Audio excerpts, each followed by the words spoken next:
Halo semuanya, selamat datang di sesi bedah materi kita kali ini. Jujur aja, saya lagi semangat banget nih, karena hari ini kita bakal ngebahas tuntas satu proses yang mungkin kedengarannya teknis banget, tapi ini tuh bener-bener urat nadinya dunia telekomunikasi. Misi kita hari ini, kita bakal ngebongkar gimana sih cara ngukur total redaman atau loss di jaringan fiber optik dengan super presisi.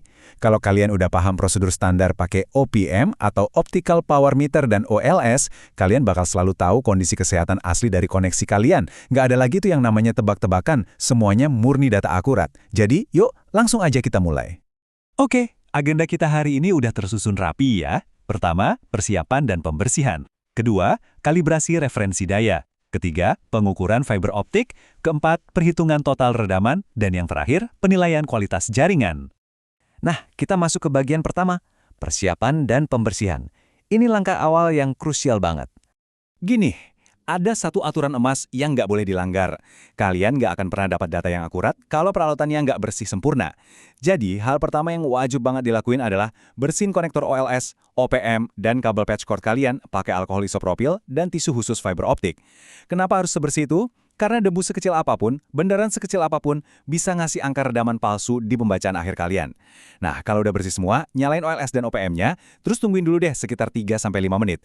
Ini penting banget supaya daya pancar lasernya benar-benar stabil sebelum kita mulai ngukur.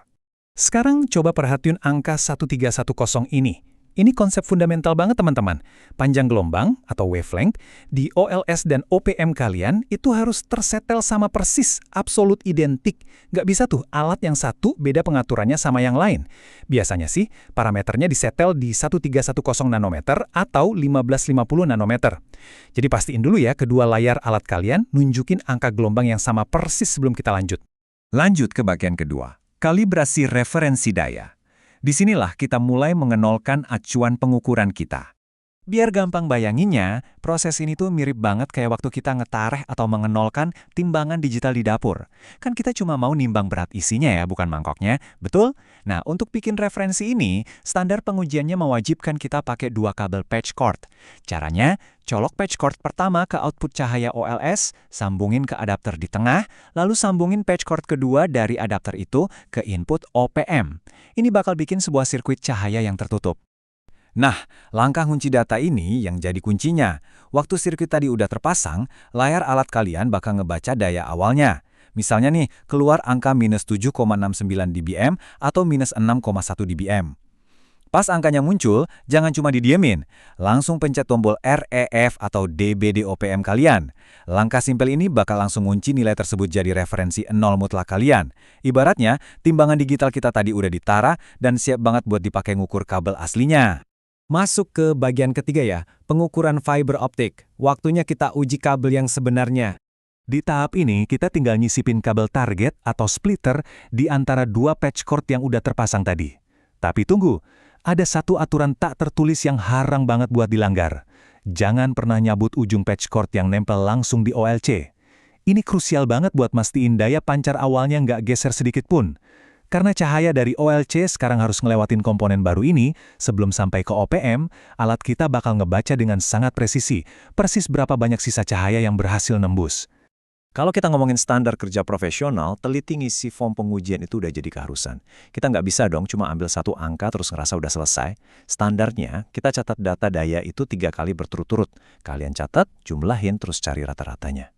Kenapa repot-repot gini? Karena proses ini tuh ngebangun tingkat akurasi yang luar biasa dan bisa meminimalkan anomali data super kecil yang sering banget kejadian waktu proses cabut pasang konektor secara mekanik. Lanjut ke bagian keempat, perhitungan total redaman. Di sini kita bakal main sedikit hitung-hitungan matematika. Tenang aja, inti hitungannya simple banget kok.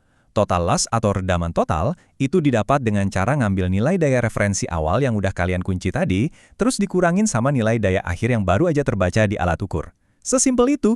Formula ini nih yang bakal sering banget kalian pakai langsung pas lagi ngerjain laporan di lapangan.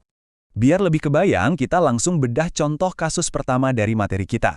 Di sini, pengujian dilakukan pada sebuah jalur inti tunggal atau core 1. Nah, hasil daya input kalibrasi di awal tadi kan nunjukin minus 7,69 dBm.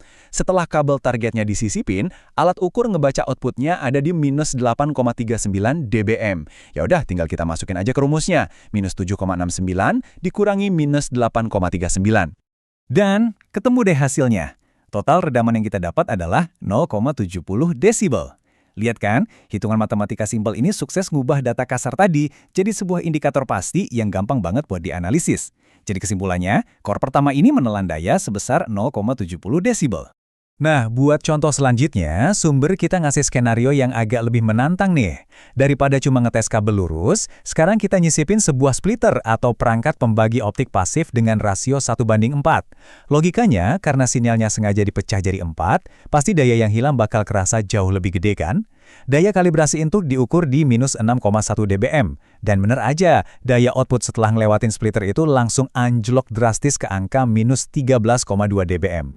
Hasil pengurangannya menyisakan angka total redaman sebesar 7,11 desibel. Ini ngebuktiin satu hal penting. Metode hitungan dan kalibrasi dua patch cord yang kita bahas tadi itu bener-bener solid buat situasi apapun. Mau kalian cuma ngecek sambungan lurus jarak pendek kek, atau mastiin alat pembagi bandwidth berfungsi normal kek, kerangka kerjanya tetap sama kuat, dan hasil hitungannya selalu bisa diandalkan. Akhirnya kita sampai di bagian kelima, penilaian kualitas jaringan. Saatnya menentukan lulus atau enggaknya jaringan kita.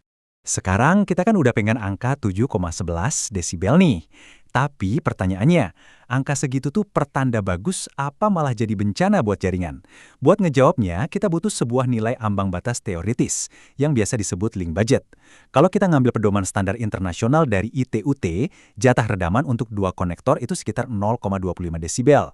Terus buat splitter 1:4, tarif potongannya itu ada di 7,8 desibel. Jadi kalau ditotalin, batas maksimal toleransi jaringan kita adalah 8,05 desibel. Nentuin kelulusan jaringan itu nggak pakai feeling, teman-teman. Ini murni adu angka aja. Kalau hasil ukur kalian di lapangan ternyata sama atau bahkan lebih kecil dari batas link budget tadi, wah selamat, kalian berhasil ngebangun jaringan yang baik. Tapi kalau angkanya sampai bablas ngelewatin ambang batas, ya itu jaringan buruk. Balik ke kasus splitter kita yang nyetak loss 7,11 desibel tadi. Karena 7,11 ini angkanya masih duduk manis di bawah batas kritis 8,05 desibel, kita bisa senyum lega karena kondisi sirkuit optik ini terbukti sangat istimewa dan sukses lolos verifikasi ketat. Nah, semua pembahasan kita tadi membawa kita ke satu pemikiran penting sebagai penutup. Dan mungkin ini sedikit tantangan buat rutinitas teknis harian kalian. Setelah ngelihat sendiri gimana selisih desibel yang super kecil aja bisa nentuin nasib kelayakan sebuah jaringan, coba deh tanyain ke diri sendiri. Selama ini udah cukup disiplin belum sih buat selalu ngebersihin konektor sebelum mulai ngukur? Udah mau sabar belum nungguin 5 menit supaya lasernya benar-benar stabil? Ingat, kepatuhan absolut sama hal-hal basic kayak gini adalah satu-satunya tameng buat ngelindungin hasil kerja kalian dari kesalahan fatal. Jadi, selalu bawa prinsip presisi tinggi ini ke lapangan ya. Terima kasih udah ikut bedah prosedur optik ini bareng saya, dan sampai jumpa di sesi bedah materi seru lainnya.